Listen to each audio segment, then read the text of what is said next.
The rain wasn't just falling, it was pounding, like the sky itself had a grudge against me. Each drop hit my skin like ice, seeping straight through the thin jacket I'd bought at a thrift store last year. The fabric clung to me, heavy, useless, plastered against my waitress uniform. Chicago in November was cruel, but tonight it felt personal. My sneakers squished with every step, water pooling inside until it sloshed between my toes. My shift had ended 2 hours late, and the last bus home had already hissed away into the night. That meant a 3-mile walk through half-lit streets, carrying the weight of exhaustion and the bitter truth that my tips tonight wouldn't even cover next week's groceries. The streetlights blurred into glowing halos through the curtain of rain. My hair, once carefully pulled back for work, now stuck in messy strands across my face. My lips trembled not just from the cold, but from the hopelessness that crept in when you've been fighting too long and the fight starts to feel endless. Keep moving, I told myself, my voice swallowed by the storm. A car sped by, throwing a wave of filthy water across my legs. I didn't even have the energy to curse. My body ached from 12 hours of carrying trays, smiling at strangers, and pretending I wasn't dying inside. My hands still smelled faintly of marinara sauce and bleach. That's when I noticed the headlights behind me to slow, too deliberate. The vehicle didn't roar past like the others. It glided, black, sleek, predatory. It purred beside me with the patience of a hunter watching prey stumble in the dark. The tinted window slid down with mechanical precision. "Miss." The voice was deep, smooth, accented Italian maybe, or something European that turned every syllable into silt. "You'll freeze walking in this storm. Allow me to offer you a ride." I kept my head down, water dripping from my lashes, my instincts screaming louder than the thunder. "Don't talk, don't stop, keep walking." "I don't accept rides from strangers," I muttered, just loud enough to hear myself over the rain. My mother's voice echoed in my head from childhood. "Never get into a car you don't know." The stranger chuckled softly, a sound that slid down my spine in ways I couldn't explain. A wise rule. What rules exist to be broken? In certain storms. The car moved slowly to match my pace. I could feel his gaze, sharp even through the shadows of the back seat. Lightning split the sky, and for a fraction of a second, I caught a glimpse of him. Broad shoulders, an angular jaw traced with stubble, eyes that seemed to drink in light instead of reflecting it. A ring gleamed on his hand, gold, heavy, catching the flash of the storm. "You're shivering." My teeth chattered so violently I thought they might crack. He wasn't wrong. I hugged myself tighter, trying to keep moving. "Where are you headed?" he asked, voice smooth, unhurried. I should have kept quiet, but the rain had seeped into my bones, dragging common sense down with it. "Westfield Apartments," I blurted before I could stop myself. Immediately, regret tightened my throat. "Stupid. You don't tell a stranger where you live." "Ah," he said, like he already knew. My stomach twisted. Nobody ate like that unless they had information. "That's on my way." It wasn't. Not for anyone driving a car like his. Not for anyone whose suit probably cost more than my rent. Thunder rolled so loud it rattled the ground. My legs wobbled, my shoes squelched, and for the first time that night, the black car didn't seem like the greatest danger. The pneumonia he'd warned about felt closer. "Fine," I whispered, the word almost lost to the storm. "Thank you." The rear door opened silently. That's when I noticed the others, the driver with eyes locked on the road, another man in the passenger seat, both unmoving as statues. Neither looked at me. Their stillness was somehow worse than curiosity. I slid in, dragging puddles with me. The interior was warm, smelling of leather, tobacco, and something expensive I couldn't name. Classical music floated softly from hidden speakers, eerie in its calmness compared to the chaos outside. The man beside me shifted. Older than I'd first thought, early 40s maybe, but the kind of age that made him stronger, sharper, more dangerous. His suit was tailored so perfectly it looked like it had been sewn onto him. You're drenched, he observed, pressing a button. A partition rose between us and the men in the front, sealing us into a private bubble. He reached beneath the seat and pulled out a folded blanket, smooth and soft. Here, I hesitated. I'll ruin it. It can be replaced, he said, like money meant nothing. Like everything could be replaced except maybe me. I wrapped it around my shoulders, warmth rushing into frozen skin. My body shuddered with relief. What's your name? He asked, voice patient. Emily, I said after a pause. My voice sounded small, too fragile inside this world of power and velvet shadows. Emily Carter? He nodded as if approving of a decision I hadn't realized I'd made. You may call me Adrian. Not my name is. Not I'm Adrian. You may call me Adrian. My pulse quickened. Thank you, Adrian. The pleasure is mine. His eyes lingered on me, dark and unreadable, as if he were searching for something. The car moved faster now, sliding through streets with an efficiency that barely hummed. I realized, with a jolt of dread, that we weren't heading toward Westfield at all. The neon signs I knew, the cracked sidewalks of my neighborhood, they were slipping away behind us. This isn't the way, I said, panic bleeding into my voice. No, he agreed calmly. It's not. The air thickened between us. Turn around, I demanded, my voice rising despite my trembling. I need to go home. His gaze stayed on mine, unwavering. Home, he repeated, tasting the word like it didn't belong to me. An apartment with broken locks, paper-thin walls, and neighbors who wouldn't hear you scream. Is that what you want to return to tonight? My throat closed. He wasn't guessing. He knew. How do you? He raised a hand, silencing me. I have a better suggestion. The car turned, smooth as silk, through wrought iron gates I'd passed before but never seen open. They creaked shut behind us with a finality that made my stomach twist. What are you doing? My voice cracked. Offering you shelter from the storm, a warm meal, clothes that aren't soaked, rest. I never agreed. He leaned closer, his eyes gleaming in the dim light. You didn't refuse. Another shiver ran through me, not from the cold this time. The car circled a fountain lit from below, water sparkling against the storm. Ahead loomed a mansion of stone and columns, windows glowing golden against the black sky. It looked like it had been plucked from another century and dropped into Chicago. I swallowed hard. Every instinct screamed to run, to escape, to fight. But the gates had already closed. The car had already stopped.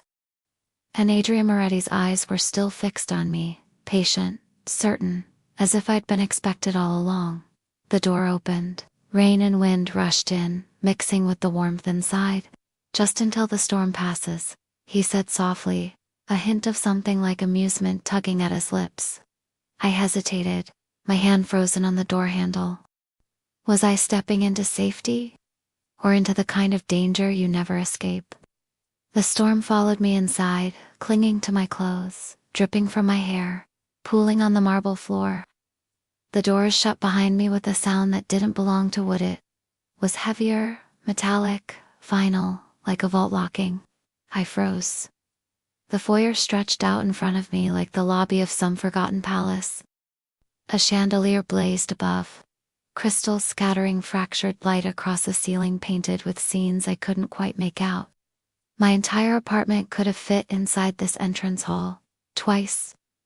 Two men in suits appeared from nowhere, their footsteps muffled by the Persian rugs. One collected my soaked jacket without asking. The other handed me a towel I didn't remember reaching for. They moved like shadows, silent, efficient, practiced. I opened my mouth to speak, but the words died. You'll forgive the formality. Adrian's voice came from behind me. He had already shed his coat, and even without it, his presence filled the room. He gestured lazily toward the grand staircase, as though I were simply another guest at a polite dinner party, not a dripping waitress dragged in from the street. This house has traditions. My shoes squeaked against the floor as I shifted. I didn't agree to stay here. You agreed not to argue, he said smoothly, as if that were the same thing. You'll rest tonight. Tomorrow, if you still wish to return to your apartment, I'll arrange it. I wanted to argue again, to spit out that I didn't trust him, that everything about this screamed trap, but my body betrayed me. The warmth of the air, the soft towel in my hands, the way my soaked bones finally stopped aching, it all conspired against me. And then came the shiver. Not from cold this time, but from fever. My knees buckled slightly, enough that Adrian noticed. Mrs. Langston. The name was a command, and instantly, an older woman appeared at the top of the staircase. Her hair was silver, pulled tight into a bun. Her uniform was immaculate, starched edges, sharper than knives. She descended with the unhurried grace of someone who had lived in this house longer than anyone else. Yes, sir. Her voice was crisp, polite, clipped. Our guest needs accommodations. Guest. The word felt wrong, like calling a cage a sanctuary. Mrs. Langston's eyes swept over me, not unkind but not warm either. Assessing, measuring. I felt stripped bare beneath her gaze. This way, Miss Carter, she said, and turned without waiting for me to follow. I glanced back at Adrian, but he was already speaking in low tones with one of the suited men, his back partially turned, as if my decision no longer mattered. My legs carried me up the staircase after Mrs. Langston. Every step echoed faintly, and the walls seemed to watch me. Portraits of stern men and elegant women stared down from gilded frames, their painted eyes following me with unsettling familiarity. At the top of the stairs a hallway stretched long and silent. My reflection haunted the polished floors, pale and fragile compared to the luxury around me. Mrs. Langston opened a door and stepped aside. This will be your room. The word room didn't do it justice. It was a suite. A bed big enough for four stood draped in white silk, its carved frame gleaming with gold leaf. Floor-to-ceiling windows overlooked the gardens, their glass blurred with raindrops. A fireplace flickered quietly in the corner, casting shadows on walls lined with bookshelves. I stood frozen, towel clutched to my chest. This isn't necessary. Her expression didn't shift. Mr. Moretti insists. I didn't ask for. You'll find a nightgown prepared on the chair, she interrupted smoothly. Your shoes will be dried. A doctor has already been summoned. I blinked. A doctor? You're ill. She said it like a fact, not a possibility. It would be irresponsible not to treat it.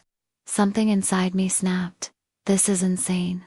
You can't just decide things for me. I don't even know him. I don't know you. I don't know what this is.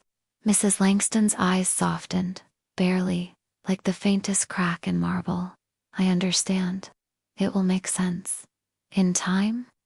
I hated the way she said it.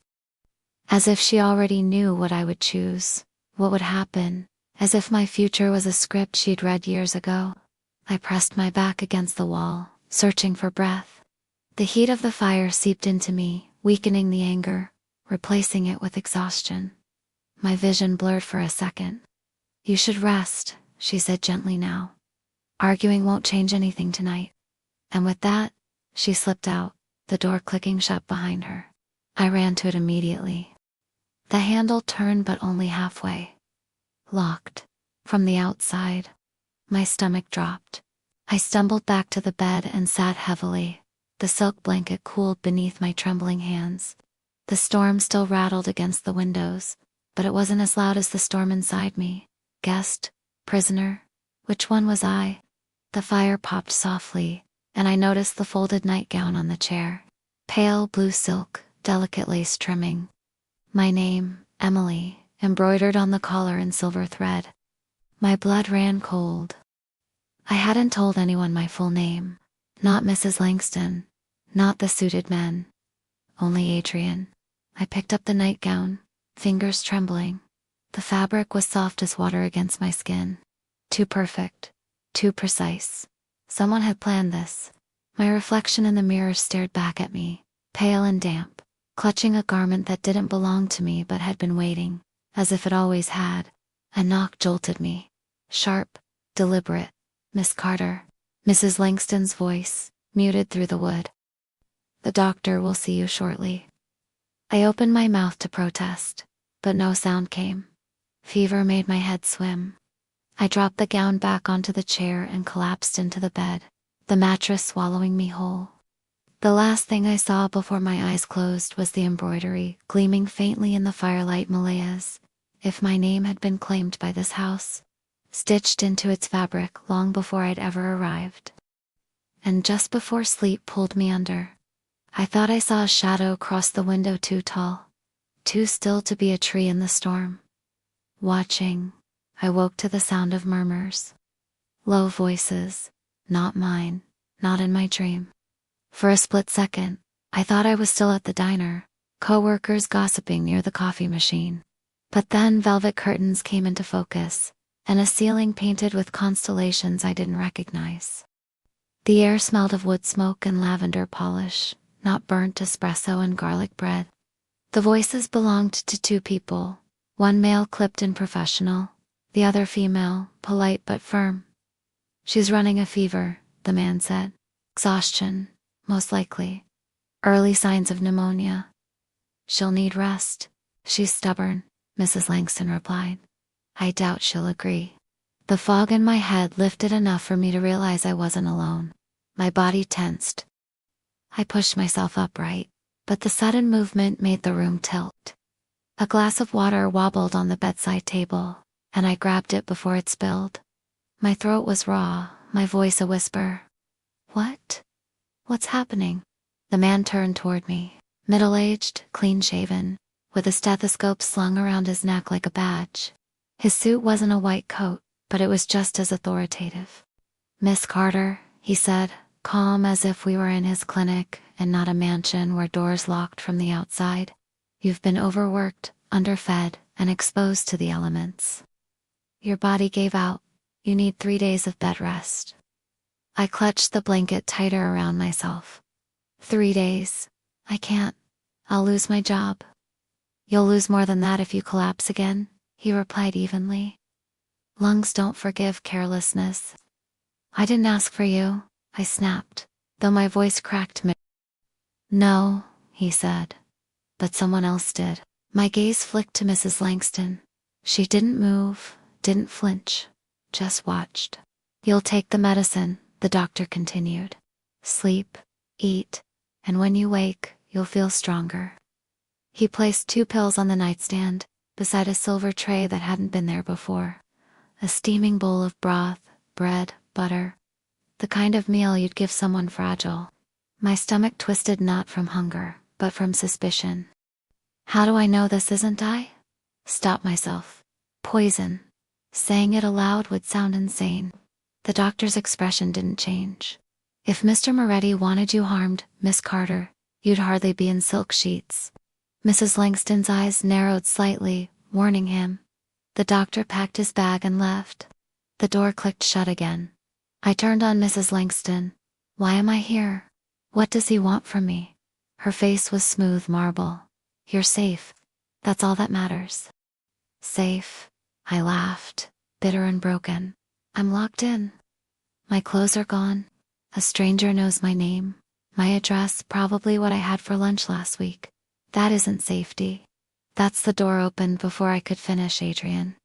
He stepped inside as if the room belonged to him, which, technically it did. But the way he moved made it clear the room wasn't mine either, no matter how many embroidered nightgowns he had waiting. Enough questions for tonight, he said smoothly, though his gaze never left mine. You need rest. I need answers. My voice shook, but I forced it steady. Why am I here? Why me? He stopped a few feet from the bed, hands clasped loosely behind his back. His presence was overwhelming, not because he was loud or threatening, but because he didn't need to be. Because you were walking alone in the rain, fever burning through your body, heading toward an apartment where you'd be invisible. Forgotten. Dead within a week, perhaps. I froze. He tilted his head slightly. Do you disagree? I wanted to. God, I wanted to. But he was right about the apartment, the broken locks, the neighbors who wouldn't care if I screamed. My silence must have been answer enough, because his mouth curved into something between a smile and a smirk. You see, he said softly, sometimes we know people before they know themselves. My skin prickled. What does that even mean? He stepped closer, slow and deliberate, like a predator testing the air before striking. It means, Emily Carter, that I know more about you than you think. My pulse hammered in my ears. Like what? That you work 2 jobs to keep afloat? That you still send money to your mother, even when it means you skip meals? That you graduated with honors, but the world didn't care? And that you've been waiting, whether you realize it or not, for someone to see you? I wanted to deny it, to call him a liar, but the way his words pierced through me left no room. My throat tightened. How do you know all that? Adrian didn't answer. Instead, he reached into his jacket and pulled something out. A small box. He set it on the table beside the untouched broth and stepped back. What is that? My voice came out hoarse. Something that belongs to you, he said. I stared at the box, fear and curiosity warring in my chest. Open it. My hands shook as I reached for it, lifting the lid. Inside lay a bracelet, silver, delicate, studded with sapphires that caught the firelight. It looked ancient, expansive, impossibly out of place against my trembling fingers. The clasp bore an engraving, letters worn but legible. Carteria. I froze. My name, almost. I looked up sharply. What is this? Adrian's eyes darkened, a flicker of something old and dangerous in them. Your inheritance. The words settled heavy between us, heavier than the locked doors, heavier than the storm still raging outside. My mouth went dry. I don't understand. You will, he said, voice low, final. But not tonight. He turned, moving toward the door. Wait, my voice cracked. You can't just. He paused, hand on the handle, his silhouette sharp against the glow of the fire. I can, he said softly, and I will. The lock clicked as he left, leaving me with the bracelet burning in my palm like a secret I didn't want but couldn't let go. I didn't sleep. The fever had burned itself out, leaving behind a hollow ache in my bones and a mind that refused to quiet.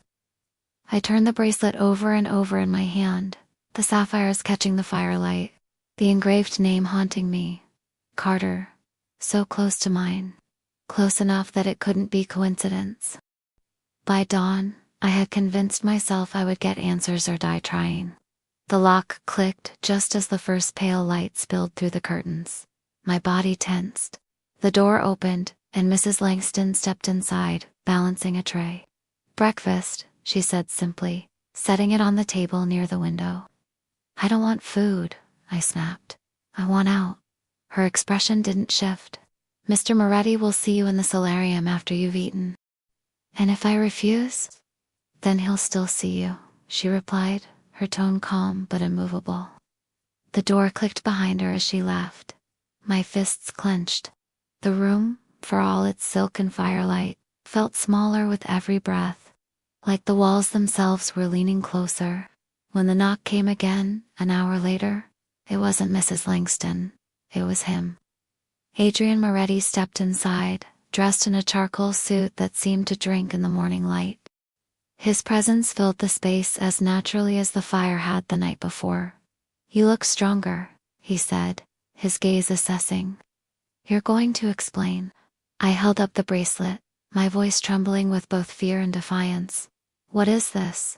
Why does it have my name on it? His lips curved faintly, as though he'd been waiting for me to ask. Not your name, he corrected softly. Your real name. My stomach dropped.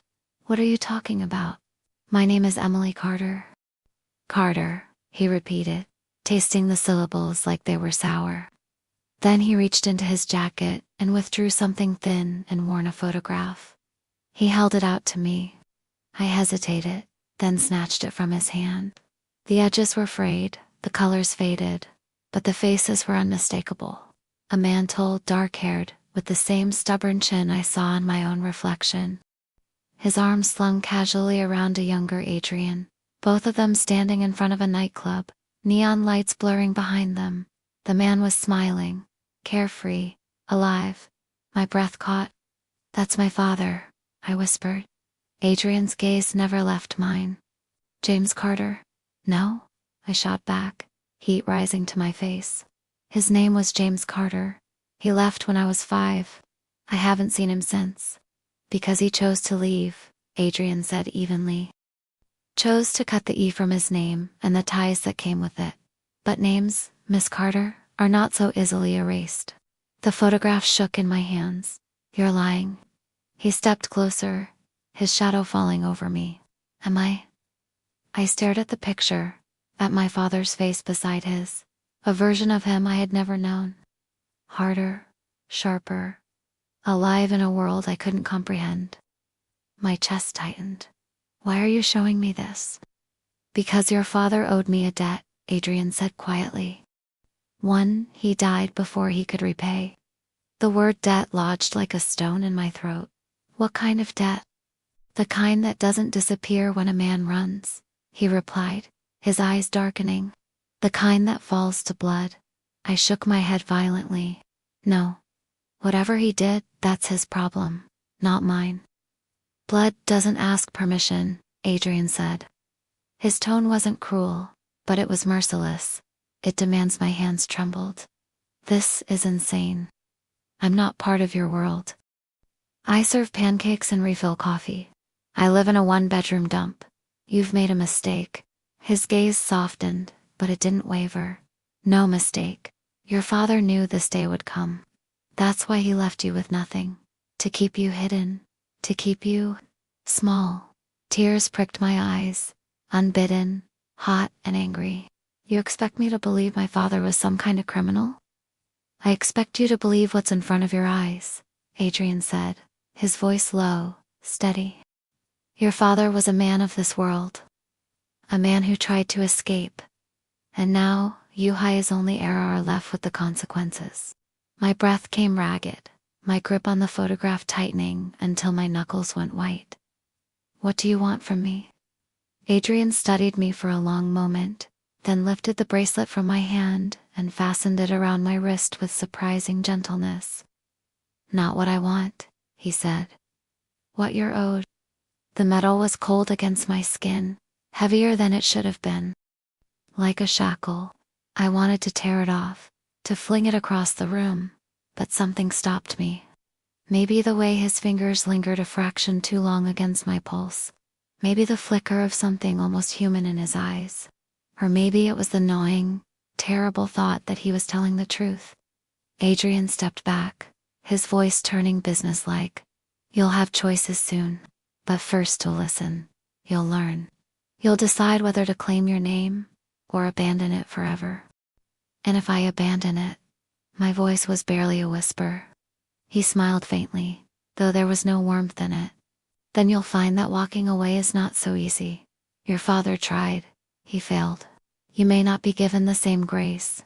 The words settled heavy in the room, heavier than the silence that followed. And in that silence, I realized something terrifying. I hadn't just walked into Adrian Moretti's house. I had walked into my father's shadow. The solarium was made of glass and iron, a cathedral of sunlight that poured in from every direction. Even in November, even with clouds still clinging after the storm, the space glowed. Plants thrived here, lush and tropical, a secret jungle in the middle of Chicago. At the far end, a table had been set, white linen, crystal glasses, a single chair waiting across from Adrian Morty. I hesitated in the doorway, my steps faltering. The floor gleamed like polished stone beneath my borrowed shoes. My own reflection looked back at me, small and trembling. Emily, Adrian said, rising from his chair with old-world courtesy. Come, sit. Every instinct screamed at me to turn, to run, to slam myself against the locked doors until they gave way. But his eyes held mine, steady, unblinking, pulling me forward like a tide I couldn't fight. I sat. A server appeared as if conjured, setting down plates I hadn't seen carried in. Salmon, delicate greens, food that looked like art compared to the greasy plates at the diner where I worked. I didn't touch it. Adrian cut his food with precise movements, Like every gesture was deliberate. You must be hungry. I'm not. My voice was sharper than I intended. Fear spoils the appetite, he said calmly. But eventually, hunger wins. I gripped the edge of the table. Tell me why I'm here. His gaze flicked to the bracelet on my wrist, then back to my face. Because you are not Emily Carter, waitress. You are Emily Carter, heir. I don't want to be anyone's heir, I snapped. I want my life back. Which life? His tone sharpened, just enough to cut. It's the one where you work to shifts and collapse on your couch. The one where your neighbors don't know your name. The one where pneumonia nearly killed you in the street. Heat rose in my cheeks. At least, it was mine. He leaned back, studying me. And what if you don't have the luxury of choice? I froze. There are men, he continued, his voice low, measured. Who would give anything to know what I already know, that James Carter's bloodline didn't end with him? That his daughter walks this city. That she carries his name, his legacy, his debts. The words fell like stones. Rival families, I whispered. Adrian inclined his head slightly, an acknowledgement without detail. If they discover you unprotected, they will not offer you silk sheets and medicine. They will use you, break you, or bury you. My hands trembled in my lap. You're lying, I said, but the conviction wasn't there. He slid a folder across the table. Inside were photographs, grainy surveillance shots. Me leaving the diner. Me waiting at the bus stop. Me unlocking the door to my apartment. My breath caught. They already look for you, Adrian said softly. And they do not play gently. I shoved the folder back toward him. Why show me this? To scare me. To give you clarity, he replied. You have two paths. His eyes locked on mine. Claim your inheritance. Train under me. Take your rightful place where your father abandoned his. With my protection, you will live. More than live, you will wield power. The words coiled around me, heavy, seductive, terrifying. And the other path? I forced out. You renounce it, publicly, formally, transfer all rights, all claims, to me. I will absorb what remains of the Carter holdings. In exchange, I'll give you a new identity, a new life, far from Chicago. You'll be safe, comfortable, forgotten, exile. The word tasted like ash. And if I choose neither? I asked, though I already feared the answer. Adrian's gaze didn't waver. Then you leave here unprotected, with every family in this city knowing your name. 3 days. That is how long you would survive. Silence crashed over the table. I wanted to scream at him, call him a liar, accuse him of inventing this entire nightmare. But the photographs in that folder had been real. The bracelet on my wrist was real. The way he spoke, calm, certain, merciless, was real. My chest ached. Why me? Why do you care?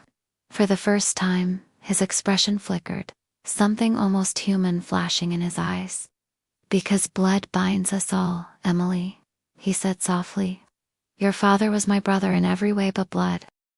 And when he left, he took something I could never forgive you. The air left my lungs. Me. Adrian's gaze darkened. You were never meant to be invisible. I couldn't breathe. Couldn't think. The bracelet felt heavier than ever, the sapphires biting into my skin like chains. I wanted to rip it off. But when I looked up, Adrian was still watching me, patient, certain, as if he already knew which path I would choose. It wasn't until the next morning that I realized something was wrong. Not wrong in the way everything here was wrong: the locked doors, the staff who never met my eyes, the bracelet I couldn't stop touching. This was different. The moment I woke, I noticed the books stacked neatly on a shelf. My books, bent paperbacks I'd bought secondhand, their spines cracked, their pages stained with coffee. I sat up sharply, my chest tightening. I scanned the room. On the dresser, my grandmother's quilt, faded and frayed, folded perfectly. On the desk, my chipped mug with the faded diner logo. In the corner, the duffel bag I'd shoved under my bed back in Westfield, unzipped and emptied of clothes. They had gone into my apartment. I threw off the blankets and stumbled to the bag, heart hammering. Inside, everything was there.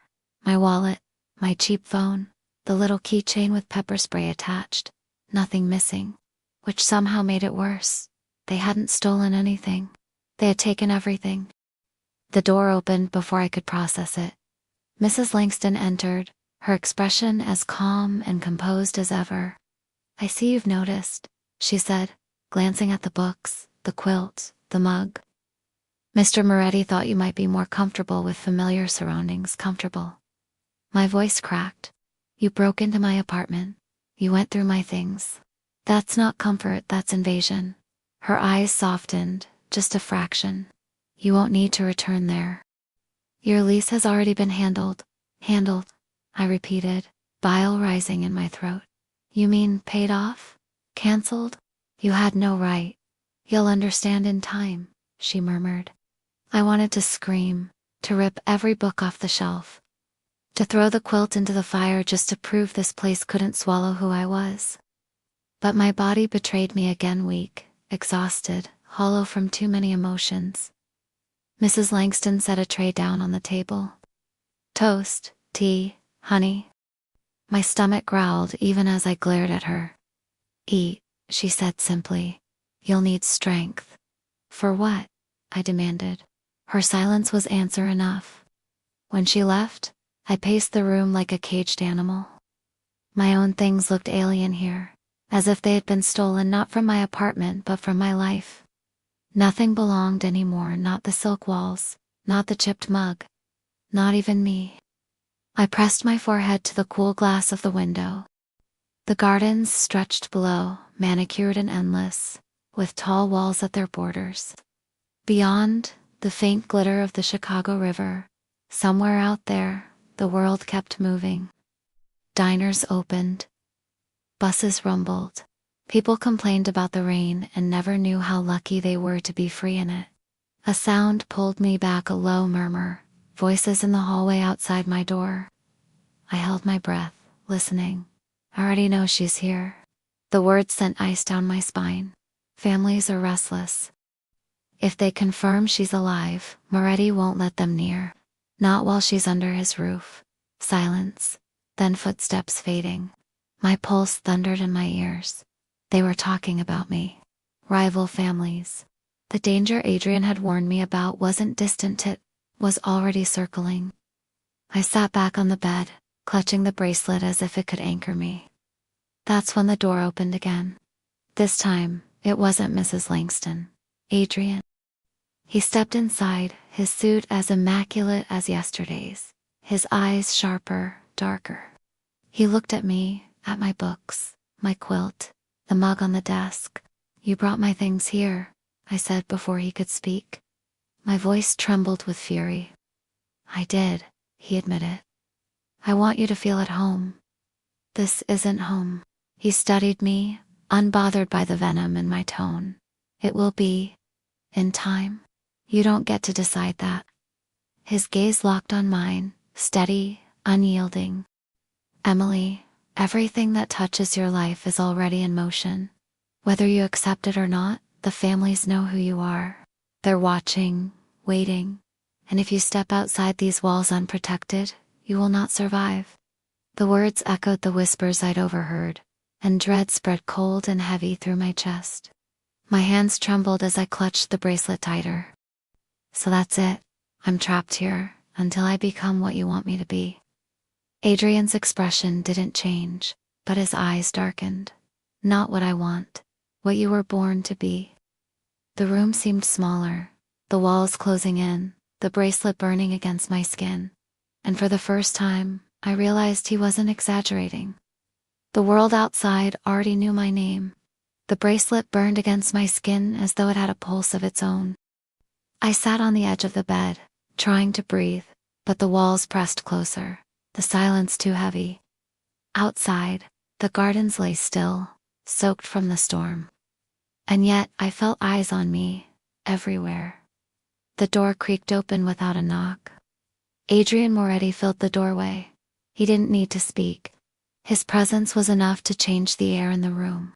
He glanced at the books neatly arranged, the quilt folded on the bed, the duffel bag emptied in the corner. His eyes returned to me. "You hate that I brought them here," he said quietly. I swallowed. "They're mine. They don't belong here. None of this belongs here." He stepped inside, closing the door behind him with a muted click. "And yet, here they are. Here you are." My breath caught, sharp and angry. "I didn't choose this, didn't you?" His tone wasn't mocking, just maddeningly calm. "You stepped into my car. You walked through my door. You didn't fight when the gates closed." I was freezing. I was sick. I thought I was dying out there. His gaze softened, almost imperceptibly. "And if I hadn't stopped, you might have been."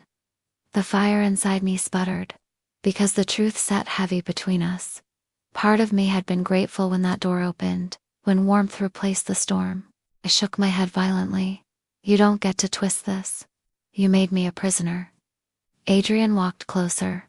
He didn't move like other men, no. Wasted steps. No hesitation. He lowered himself into the chair across from me, elbows resting lightly on his knees, eyes locked on mine. "Do you feel like a prisoner, Emily?" His voice was low, coaxing. "Yes," I shot back instantly, though my heart pounded with uncertainty. His mouth curved, not quite a smile. "And yet, no chains. No bars. You walk these halls. You eat at my table. You sleep in silk. Is that prison? Or protection?" The question hung between us like a blade. My throat tightened. "Why does it matter to you?" He leaned back, studying me as though I were a puzzle only he could solve. "Because your father mattered to me. Because you matter." I laughed, sharp and bitter, though the sound cracked in my chest. "You don't even know me." "I know enough," he said softly. Silent stretched, heavy with unspoken truths. My pulse raced. His eyes didn't waver, dark and steady, pulling me in like a current I couldn't resist. And then, without warning, he reached forward. His fingers brushed against my wrist, just above the bracelet. The contact was electric, fire shooting up my arm.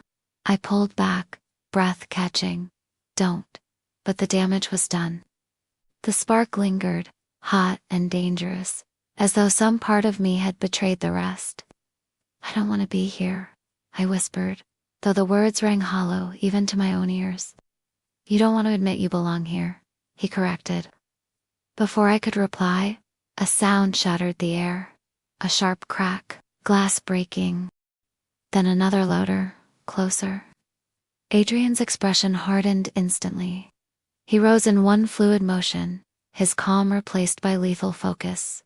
"Stay here," he ordered. My chest seized. What's happening? Another sound, this time unmistakable. Gunfire. The walls shook faintly, a chandelier rattling overhead. Somewhere down the hall, voices barked commands. Heavy footsteps thundered against marble.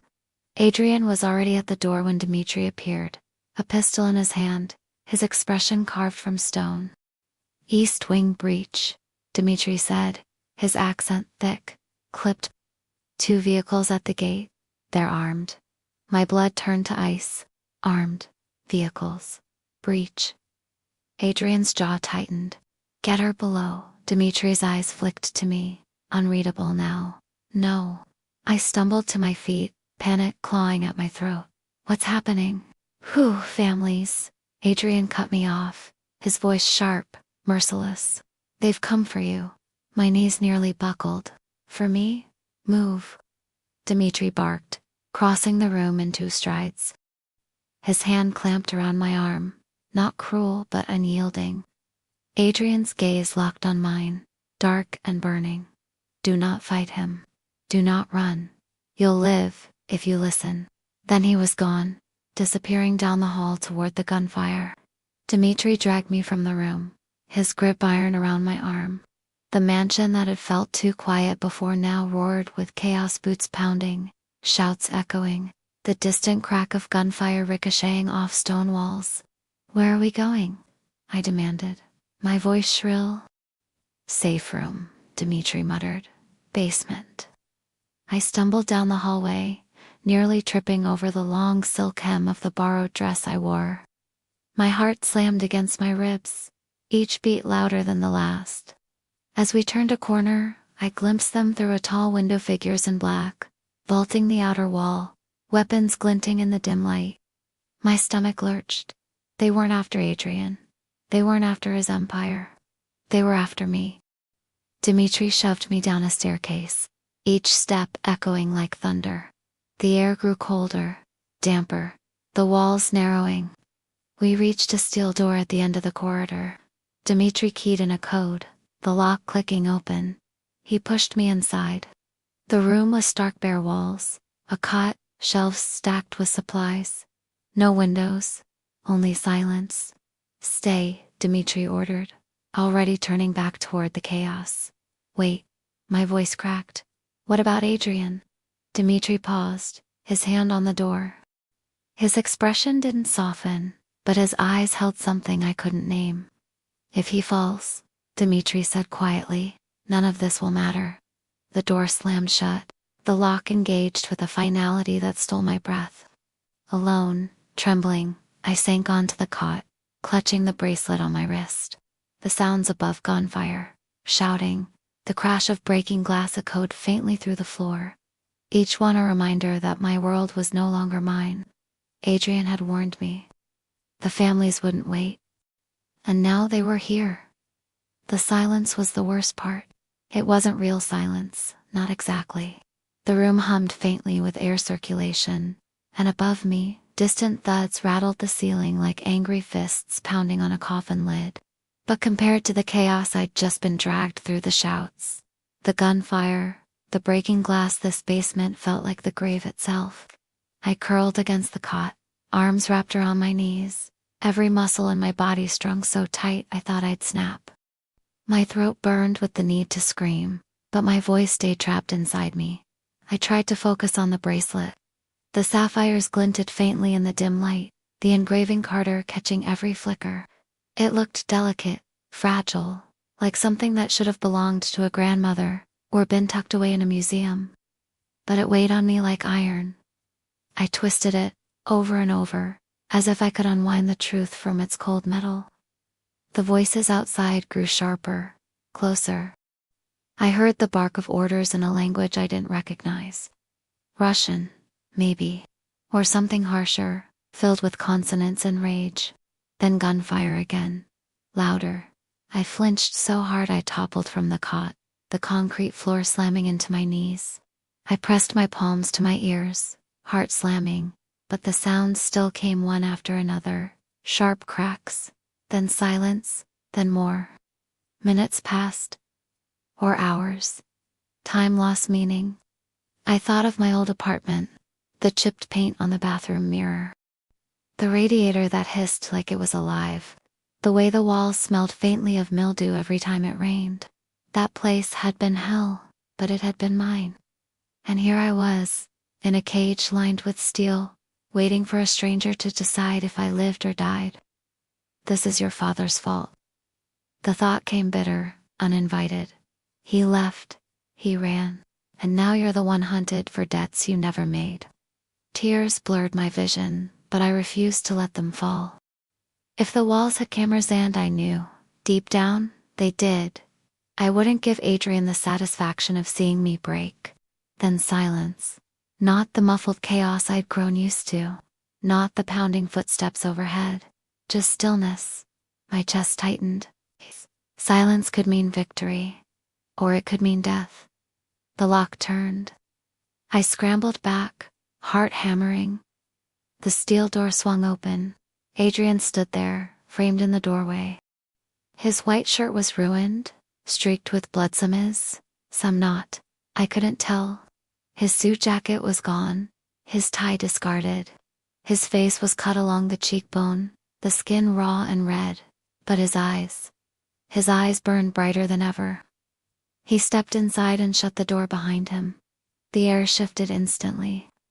"You're alive," I whispered, hating the way relief flooded me. His mouth curved faintly. "Did you doubt?" My voice cracked. "They were here for me, weren't they?" His silence was answer enough. I gripped the edge of the cot so hard my knuckles whitened. Why? Why me? Why risk this for me? Adrian crouched, his bloodied hands resting loosely on his knees, his gaze level with mine. Even battered, even brutal, he radiated control. Because your name is not Carter. It is Carter. And names in our world are more dangerous than bullets. I shook my head violently. That doesn't explain why they want me dead. They don't want you dead, Adrian said softly, and somehow that was worse. They want to own you. To claim what you represent. To make you a pawn. I'm not, you are, he cut in, his voice sharp. Whether you accept it or not, blood does not ask. Blood commands. The bracelet glinted between us. He reached out, brushing it with one finger, smearing it with a streak of crimson. Your father tried to erase this. He ran. He thought he could cut himself free. But old debts do not disappear, Emily. They collect interest. My throat closed. What debts? What did he do? Adrian's jaw tightened. For the first time, I saw hesitation flicker in his eyes. He stole something. What? Adrian's gaze darkened, unreadable. That is not for tonight. I wanted to scream. To shake him until the truth spilled out. But I couldn't tear my eyes from him, his bloodied shirt, his raw hands, the faint scar above his brow. He looked like a man who had just killed for me. A man who would do it again. Fear tangled with something else. Something hotter, more dangerous. I hated myself for feeling it. Adrian rose slowly, his shadow stretching across the room. Rest, Emily. Tomorrow I'll tell you more. He moved toward the door. Wait. My voice was barely audible. What if I don't want to know? He paused, his hand on the handle. He didn't look back when he spoke. Then, ignorance will bury you faster than any bullet. The door clicked shut, and for the first time I understood. The storm outside the mansion hadn't ended. It had only just begun. I didn't sleep that night. Even after the sounds of battle faded, after the shouts and gunfire became ghosts in the stone walls, I lay awake on the cot, staring at the ceiling of the safe room. The silence was worse than the chaos. It let the questions in. By morning, when the steel door opened, my body was stiff, my mind raw. Dmitri stood there, his expression unreadable, a bruise swelling beneath his eye. He said nothing, only gestured for me to follow. My legs felt like lead as I climbed the stairs. The mansion bore scars, shattered glass, bullet holes etched into plaster, the smell of gunpowder woven into the air. Staff moved silently through the wreckage, cleaning as if war was routine. Dmitri led me back to the solarium. Sunlight poured through the glass ceiling, golden and merciless. The same table from before waited, but this time only a single chair stood opposite Adrian. He was already there. A dark suit, crisp and immaculate, as though the blood of last night had never touched him. Only the cut along his cheekbone remained, stitched neatly now, a reminder that he had fought and survived. Sit, he said, his voice calm, but absolute. I obeyed, though every muscle screamed against it. For a long moment, he said nothing. He poured wine into a crystal glass, the sound sharp in the silence. Then he slid it toward me. I didn't touch it. You think I'm your captor? He said finally, his eyes fixed on mine. But the truth is simpler. I'm the only barrier between you and the people who would carve you apart for what your name means. My throat tightened. Then let me leave. Give me back my life. You have no life to go back to. His tone cut like steel. Your apartment is emptied. Your job's already filled. The families know your name. Do you think you can vanish into waitressing shifts and bus rides now? Anger flared hot in my chest. That wasn't your decision to make. No, he conceded, leaning back. It was your father's, years ago, when he ran. And it was mine, the night I pulled you from the rain. What remains is yours. My choice. His eyes darkened. Your fate, the words lodged in my chest like a stone. You can renounce the name Carter. I'll arrange for you to disappear, new city, new papers, a bank account that would make you comfortable until you die. You'll live, Emily. Quietly, alone, always looking over your shoulder. I closed my eyes. The picture of exile formed a clearly another small apartment, another radiator hissing, another job where I smiled for tips, only this time with shadows at every corner, wondering if they had found me. And the other option? I asked, my voice small. Adrian's gaze sharpened. You stay. You learn, you claim what is yours. You take your place by my side, and the families will bow before your name instead of hunting it. The room tilted. My pulse thundered in my ears. You men become like you, I whispered. His lips curved faintly. No, become more than me. I shook my head violently. I don't want power. I don't want any of this. Don't you? His voice was low, dangerous. Don't you want to stop struggling? To never again count pennies for rent? To never again walk home in the rain, invisible, forgotten? My chest rose and fell in ragged bursts. Because yes, God help me, yes. Part of me wanted that. Adrian rose slowly, walking around the table until he stood behind me. I stiffened as his hand brushed my shoulder, light but searing. You fear me, he murmured, his breath warm against my ear. But you also know, his fingers traced down my arm, stopping just above the bracelet. That no one has ever seen you the way I do. I shivered, caught between wanting to recoil and wanting to lean back into his touch. Adrian? My voice was barely a whisper. He leaned closer, his lips near my temple. Say the word, and I'll erase it all. You'll wake tomorrow on a flight to another life.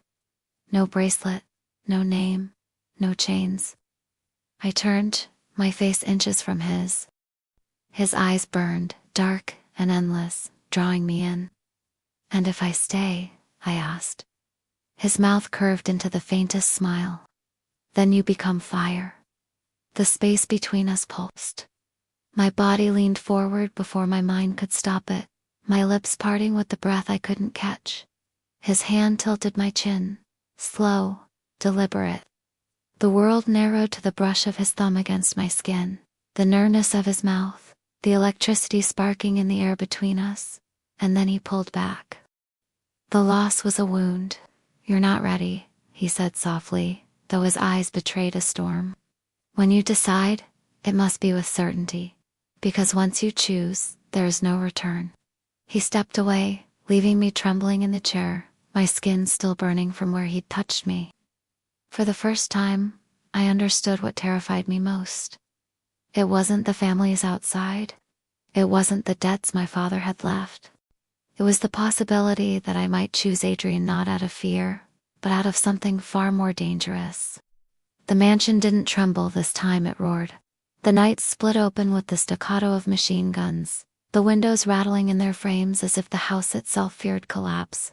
I woke with my heart in my throat, the bracelet heavy on my wrist, the taste of smoke already in the air. Then came the voices, shouts in the hall, Dimitri's barked orders, the unmistakable crack of bullets tearing through marble. I stumbled from bed as the door burst open. Dimitri stormed inside, his pistol drawn, his face grim. They're here, he snapped. The whole east wing breached. My blood froze. Again. Not again, he said, yanking me by the arm. This is war. The hallway outside was chaos. Men in black suits moved with brutal precision, returning fire as shadows surged through shattered windows. The sharp smell of gunpowder burned my throat. Somewhere deeper in the house, flames licked at the curtains, crackling like laughter. Adrian's house, the fortress I thought untouchable, was bleeding.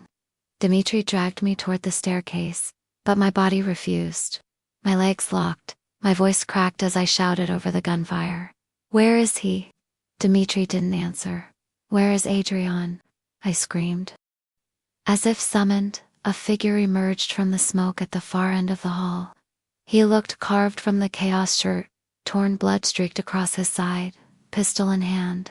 His presence was a gravity all its own, pulling me toward him even as the world shattered around us. Emily, My name in his mouth was a command, a plea, a promise. He fired twice without breaking stride, 2 men collapsing before they could lift their weapons. When he reached me, his hand gripped my arm with fire. "You should be below," he snarled, eyes flashing. "I won't hide," I shot back, my voice trembling but clear. "Not anymore. This isn't your fight."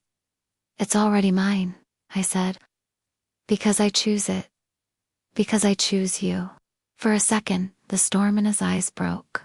His breath caught, his jaw clenched, and in that flicker of silence, the truth burned hotter than the flames. He cared. He cared enough to bleed, to fight, to rage for me. Then the corridor exploded. A grenade clattered across the marble. Adrian cursed, shoving me hard into Dimitri's chest as the blast tore the world apart. Heat seared my skin, glass rained down like knives, and the hallway filled with fire. I screamed his name, but the smoke swallowed him whole. Dimitri's arms pinned me, dragging me toward the stairwell. He ordered me no. I fought with everything in me. I won't leave him. Through the haze, I saw him. Adrian, rising from the rubble, blood dripping from a fresh gash along his temple. He staggered, then straightened, his gun raised, his will unbroken. I tore free from Dimitri and ran to him. Bullets went past, one shattering a mirror, another sparking off the stone near my feet. I didn't care. My body moved before fear could catch me. When I reached him, my hands found his face, warm with blood and fire. "You can't do this alone," I choked. His hand closed over mine, fierce, unyielding. "I was never alone," he said. The words shattered the last wall between us.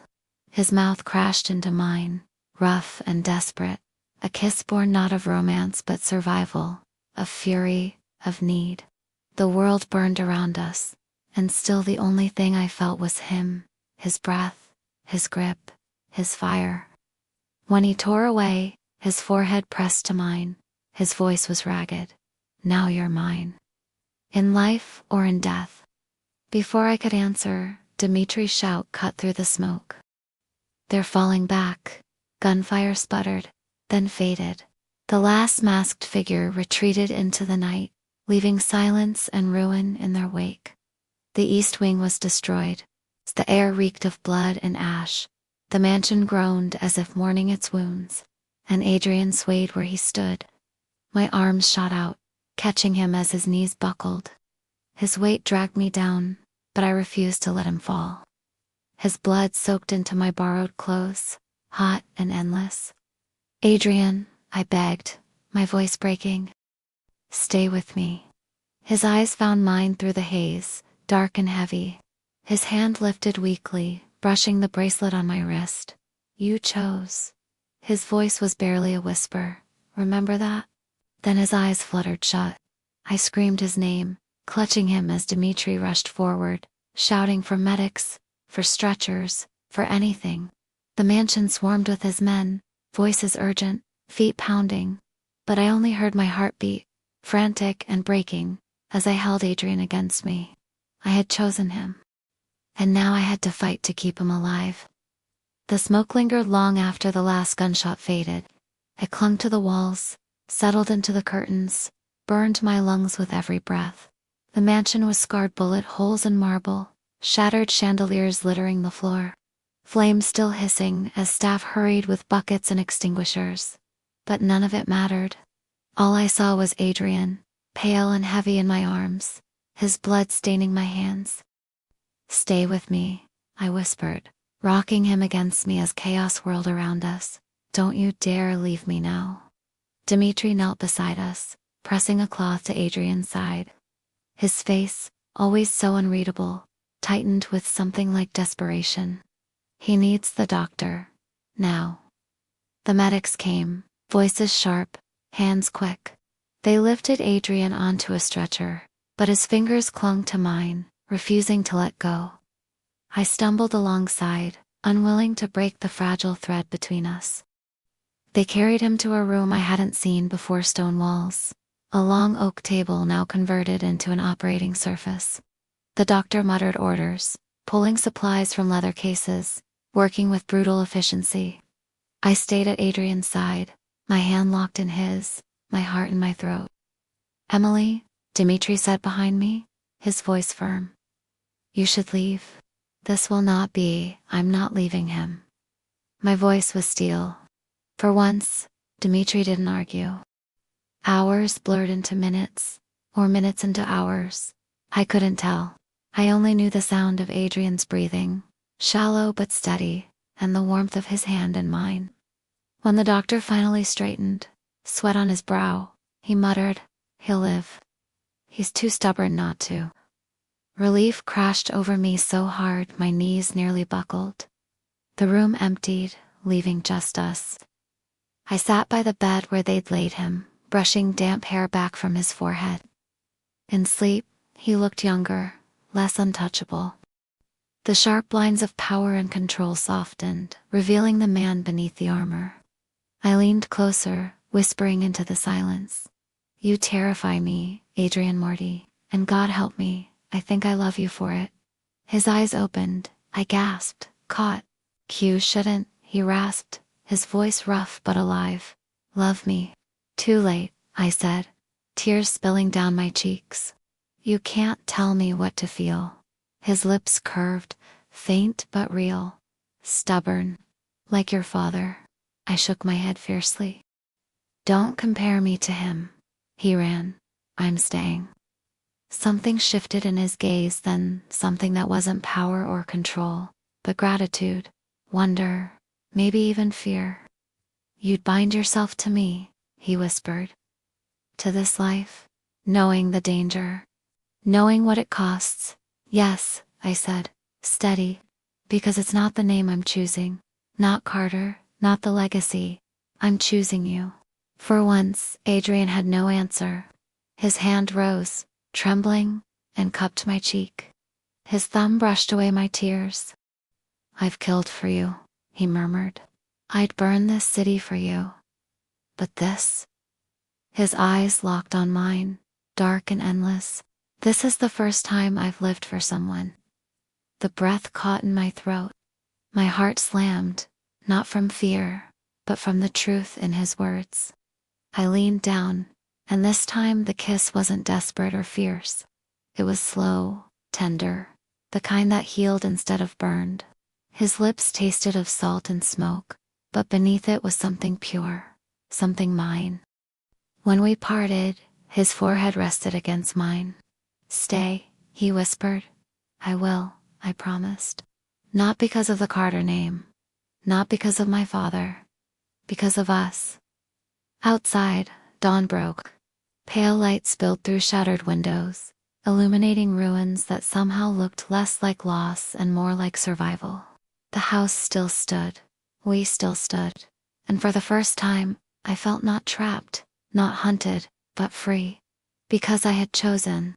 Not invisibility, not exile, not fear, love.